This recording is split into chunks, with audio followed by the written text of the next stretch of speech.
मेरा पति है जो अपना फ़ोन स्क्रॉल करता है 24 घंटे। वॉशरूम जाना है तो फ़ोन, कुछ 2 मिनट के लिए बाहर काम है तो फ़ोन।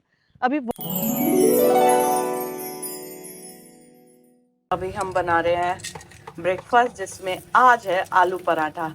आज हम हफ्ते में पहली बार रोटी खाएंगे, है ना इतना, क्योंकि हमने ये पूरा चाट बना रखा था हफ्ते में और सारे में बस संडे को पराठे रखे थे, वो भी आलू के, मेरे फेवरेट। और शोकन साहब यहाँ पे बना रहे हैं रायता। ये पराठे मैंने बना दिए हैं बढ़िया तवे के साइज के एकदम।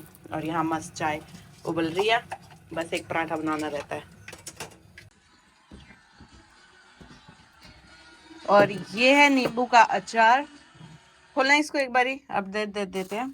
मतलब अब ये बन चुका है, इसको थोड़ा टाइम लगा क्योंकि इसका पापड़ थोड़ा मोटा था, बट अब ये पूरी तरीके से बन चुका है। और आज हम इसे फर्स्ट टाइम टेस्टिंग करने वाले हैं, देखो।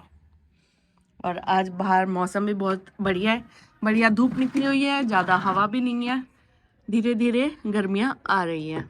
2000 years later. ब्रेकफास्ट करके हम लोगों ने अपने वही डेली घर के काम किए, थोड़ी बहुत डीप क्लीनिंग की जो हर वीकेंड पे होता है ऑलमोस्ट। और अब बज रहे हैं 4, हम निकल चुके हैं अपने वही ग्रोसरी लाना, सब्जी लाना। तो हमने सोचा क्यों ना बाय वॉक जाएं, आज साइकिल नहीं ले रहे हैं, इसी बहाने वॉक भी हो जाएगी, इवनिंग वॉक, और फिर सामान भी आ जाएगा। जापान में जब भी बाहर निकलते हैं ना तो हम नेचर एंजॉय करते हैं, ब्लू स्काई एंजॉय करते हैं। एक मेरा पति है जो अपना फ़ोन स्क्रॉल करता है तो साला ये दुख का खत्म नहीं होता बे। 24 घंटे। वॉशरूम जाना है तो फ़ोन, कुछ 2 मिनट के लिए बाहर काम है तो फ़ोन, अभी वॉक कर रहे हैं तो फ़ोन, और कुछ नहीं कर रहा होगा, सिर्फ इंस्टाग्राम स्क्रॉलिंग। कोई ऐसे प्राइम मिनिस्टर की अर्जेंट कॉल नहीं आ रही होगी जो जिस इंडिया में जो इसकी वजह से काम रुक जाएगा। ये देखो गाइस, प्राइम मिनिस्टर का मैसेज आया था, उसके बाद देख रहा था। ठीक है, हम दोनों का डिस्कशन चल रहा है बिरयानी के ऊपर। एक्चुअली क्या हुआ, अभी मेरे पापा उज्जैन गए हुए थे तो उन्होंने बोला कि बेटे मैंने ना वेज बिरयानी खाई। अब अपने पेरेंट्स हैं यार बहुत ही क्यूट और मतलब जमाने से थोड़ा अनजान, लेकिन उन्हें कौन समझाए कि veg biryani is equals to pulao. ये हमारा कंसेप्ट चल रहा है, लेकिन नवदीप कह रहा है कि वो तो चावल ही होते हैं, बस नमकीन चावल वालों ने उसको बिरयानी बोल दिया। नमकीन नहीं, वेज वालों ने। हाँ वेज वालों ने, सॉरी। बिरयानी तो बेसिकली वो है ना यार, चिकन बिरयानी, मटन बिरयानी, अंडा बिरयानी। हाँ हाँ, ठीक है, वो डिफरेंट डिफरेंट तरीके की बिरयानी बनती है। तो अब हम क्या है ना कि जो वेज वाले थे वो कह रहे भाई हम पीछे रह गए, तो उन्होंने क्या करा, 2 आलू डाल के वो जो नमकीन चावल बनते थे उन्हीं को भाई बिरयानी का नाम दे रखा है। खुश हो हाँ जाते हैं खा के बिरयानी। उसी के ऊपर जो है थोड़े से प्याज प्यूज फ्राई किए, रख दिए, बट जो नहीं, कोई अलग थोड़ी है। हाँ तुम बिरयानी खा के देखोगे वही तो है जो आप घर में नमकीन चावल बनाते हो, बस उसमें थोड़े रंगीन चावल डाल देते हैं। रंगीन भी, अगर उसको भी वेज बिरयानी को प्रॉपर बिरयानी की तरह बनाए ना तो डिफरेंस है लेयर वाइज। जैसे पहले लेयर रखो चावलों की, फिर लेयर रखो प्याज की, थोड़ा बहुत मसाला। तो यही हमारा वेज चल रहा है, मतलब जस्टिफाई ही नहीं कर सकते हम बिरयानी को कि वो वेज बिरयानी कुछ होती है। ले आओ बड़ी 100 येन दे दो। ठीक है, गोभी ये ब्रोकली पकड़ना। ये क्या चीज़ है, ड्राई किया हुआ? और किसी को पता हो तो प्लीज़ कमेंट करना। इस खेत की सब्जी है, यहाँ पे फ्रेश खाते हैं हम, बिल्कुल fresh, fresh from farms to table. Problem है, ये प्रॉब्लम है कि वहां पे आपने सबको कंफ्यूज कर दिया रेड लाइट पे। यार ये यहाँ पे भी है, इन्हें क्या कहते हैं? ऐसे तो कोई फसल लग नहीं रही जिसे हम जानते नहीं है। आप बहुत सारी चीजें जानते हैं। जैसे कि आपको, मेरे को तो कैसे जानता है जैसे कि आपको। इन गलियों में से मैं बहुत काफ़ी बाहर निकली हूँ, बट मैंने कभी भी बच्चों को खेलते हुए नहीं देखा। बट एक बंदी को देख रही हूँ खेलते हुए, वो आई थिंक स्केट बोर्डिंग की प्रैक्टिस कर रही है। एक और आ गई ना, वो देख गाड़ी आई है उसकी। ओह नहीं नहीं, वो तो दूसरा बंदा है, दूसरा बच्चा है, मतलब जो वो रिमोट कंट्रोल कार चला रहा है। पहली बार मैं गली में बच्चों को खेलते हुए देख रही हूँ। जापान में देखो लोग ना बूढ़े हो जाते हैं फिर भी चलते रहते हैं, चाहे ये किसी की सपोर्ट लेकर चले, मतलब किसी भी इक्विपमेंट की, या फिर ये मतलब 10 कदम चले फिर रेस्ट करे, 10 कदम चले फिर रेस्ट करे, बट ये चलते ज़रूर है। और अपने जब बूढ़े लोग बूढ़े हो जाते हैं तो वो बहुत जल्दी रिटायर होने की सोचते हैं, बट मैंने देखा यहाँ पे काफ़ी कपल्स इतने ओल्ड एज है और फिर भी वो यहाँ पे खेती करते हैं। Konnichiwa.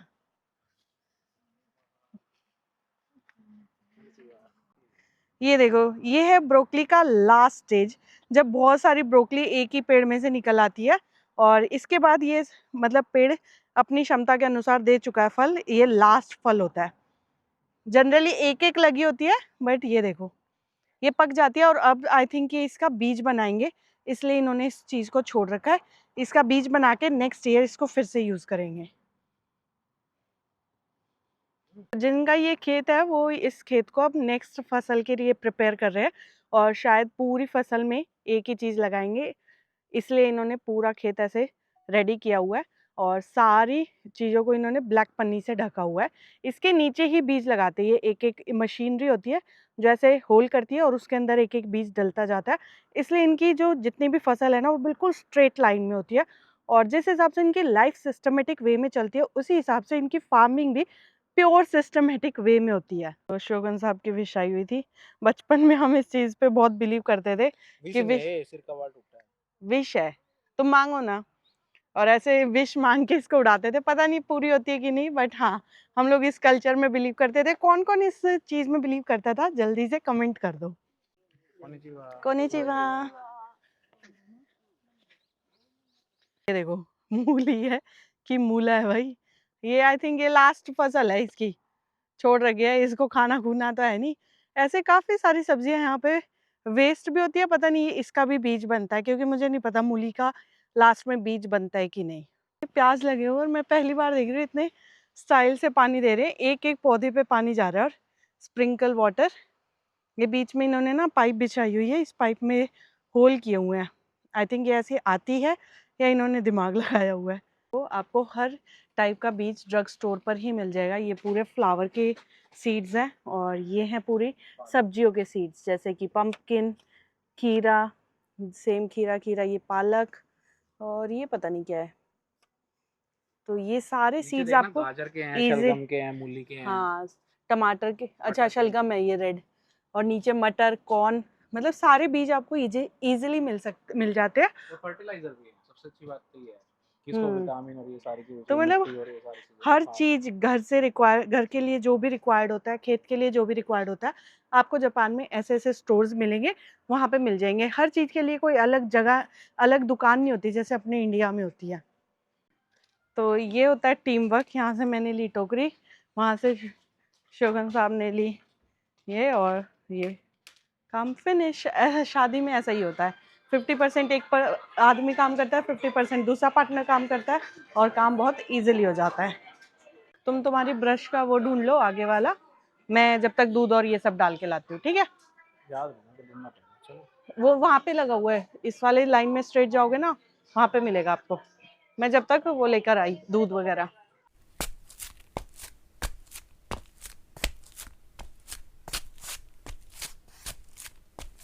on the surface of the teeth also accumulated at the border with the gums पे जब जाता है, although it may appear that plaque has been removed with the regular toothbrush, it is not completely removed. This toothbrush have fine bristles packed together in a block like bundle. These bristles gentle but they penetrate well into the uneven surface of the teeth, making it easy to remove plaque that is difficult to चलो remove. फिर मैं ये try कर लेती हूँ इस बार। Next आपका मिल गया इलेक्ट्रिक का? मिल गया ये। चलो जी, ये थोड़ा महंगा है बट इसमें क्या है ना कि मतलब सही रहेगा तुम्हारे लिए। कितने का है? 768। तो भाई 768 का पहली बार मैं ब्रश ले रही हूँ, इतना महंगा। ये नंबर 1 भी है एक्चुअली, डॉक्टर रिकमेंडेड। अच्छा, तो हम लोग गए थे ना स्ट्रॉबेरी पिकिंग के लिए, वहाँ पे हमने स्ट्रॉबेरी खाई थी कंडेंस मिल्क के साथ। तो अब हम स्ट्रॉबेरी लेके आए हैं बिग डे से, तो हमने फिर आज कंडेंस मिल्क भी ले लिया। आई नो इसमें बहुत ज़्यादा कैलोरीज होती है, बहुत मीठा होता है, बट क्या कॉम्बिनेशन है यार। अगर आपने हमारा वो वाला व्लॉग नहीं देखा तो यहाँ पे आपको लिंक शो रहा होगा, आप उस पर क्लिक करके वो व्लॉग देख सकते हैं।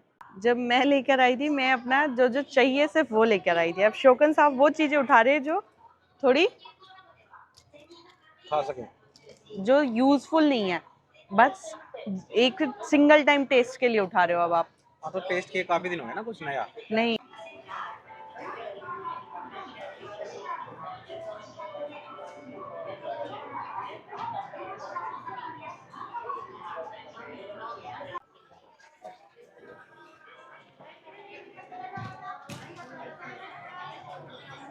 तो ये पूरा आज का हमारा सामान आया है। कितने का था? 5,000 का। ओह, 5,000 सस्ते में नहीं पड़ गए ये तो हम। और साथ में हमें अभी एप्लीकेशन में अपनी डिटेल्स भरनी है, क्योंकि इनकी एनिवर्सरी चल रही है। एनिवर्सरी के रिगार्डिंग इनमें से कोई भी एक गिफ्ट आपका निकल सकता है। तो फिलहाल डिटेल भी भर लेती हूँ मैं अपने फ़ोन में। सो यहाँ पे हमने इस वाले लॉटरी के लिए अप्लाई किया है वाया एप्लीकेशन, और इन्होंने कहा अपने साथ बिल रखना है इस टाइम का। ठीक है, बिल याद से रखेंगे। फिलहाल हम इसे रैप अप करते हैं। लोग हमसे पूछते हैं तुम इतना हेल्दी खाते हो, इतना वर्कआउट करते हो, फिर भी तुम पतले क्यों नहीं हो रहे हो? क्योंकि इस चटोरी जीभ की वजह से। अभी भी हम दोनों चटोरे देख लो क्या कर रहे हैं। चीज केक, मतलब कुछ ना कुछ ट्राई करना ही है नया, और हर चीज इतनी टेस्टी लगती है, स्पेशली मीठा। तो हम मीठे में ब्रेड्स वगैरह टेस्ट करते हैं। बेस्ट है, बेस्ट। सो पहले हम दूध लाए थे, अब हम पानी लेने आए हैं। एक्चुअली आप जापान में टैप वाटर भी पी सकते हो, बट अब हमें ये वाला पानी टेस्टी लगता है, तो हम यहीं आते हैं। घर के पास भी है, पानी भर लेते हैं। हम लोग लाए थे कंडेंस मिल्क, अभी हम यहाँ से स्ट्रॉबेरी ले रहे हैं। तो अलग अलग प्राइस की आई थिंक ये ले ले, वो खट्टी होंगी, बहुत ज़्यादा छोटी है ना। यू तो स्ट्रॉबेरी का प्राइस देख लो, 537 की है विद टैक्स। विदाउट टैक्स 498 है। और ये वाली थोड़ी और प्रीमियम लग रही है मुझे, 645 की है। ऐसे अलग अलग प्राइस की यहाँ पे स्ट्रॉबेरी है, अलग अलग खेत की है। क्यों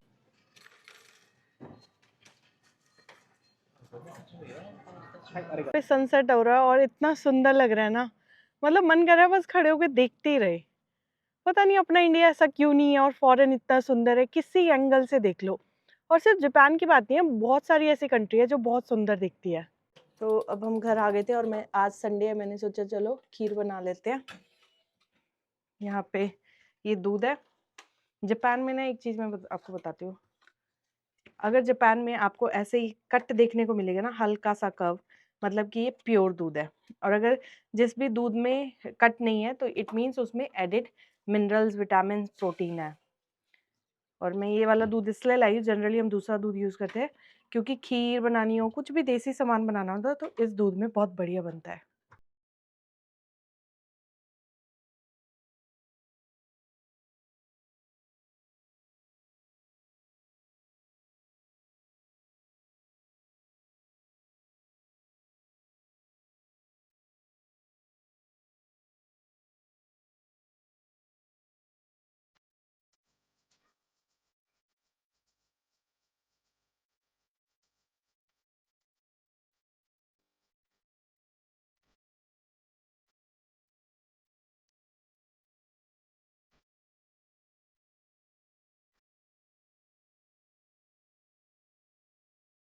बाहर बैठ के स्ट्रॉबेरी इंजॉय कर रहे थे कंडेंस मिल्क के साथ। साथ के साथ मैंने यहाँ पे खीर रखी हुई थी, तो ये खीर बन के भी रेडी है। थोड़ा और टाइम लगेगा इसे, आधा एक घंटा। बिल्कुल सिम गैस पे बना रही हूँ एक तो मैं, दूसरा थोड़ा इसे रेड होने का वेट करूँगी। सब बनने की उस पे आ गया, तो मैं सोच रही हूँ थोड़ा सा इसमें कोकोनट भी डाल देती हूँ।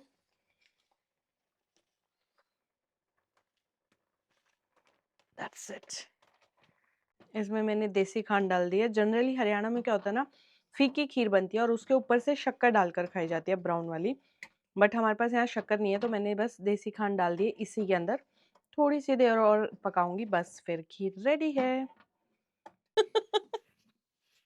अभी हम लोग व्लॉग एडिट कर रहे हैं, और काफी जगह मैंने कुछ भी बोला हुआ है। कभी कभी स्लिप ऑफ टंग होता है, लेकिन व्लॉग देख के पता चला कि बहुत जगह जगह हो जाता है। तो वही बस एडिटिंग चल रही है, साथ में मैच के हाइलाइट्स देखे जा रहे हैं। और अभी डिनर बन के रेडी हो चुका है, बस हम खीर ही खाएंगे, क्योंकि हमने स्ट्रॉबेरी बहुत पेट भर के खा ली थी। तो मैं सोच रही हूँ कि इस व्लॉग को यहीं समाप्त करते हैं। मिलते हैं आपसे नेक्स्ट व्लॉग में, तब तक के लिए बने रहे हमारे यूट्यूब चैनल बेफिक्र इंजीनियर पे। और प्लीज़ यार हमारे ट्रैवल व्लॉग्स को भी सपोर्ट करो, क्योंकि हम यहाँ पे डेली व्लॉग के लिए नहीं आए थे, हम लोग आए थे ट्रैवलिंग एक्सपीरियंस शेयर करने के लिए। लेकिन धीरे धीरे हमें पता चला कि हमारे ट्रैवल एक्सपीरियंस हमारी सही ऑडियंस तक नहीं पहुंच पा रही है। सो मैं रिक्वेस्ट करती हूँ यूट्यूब एल्गोरिथम से, प्लीज़ हमारी वीडियोस को सही ऑडियंस तक जल्द पहुंचाए।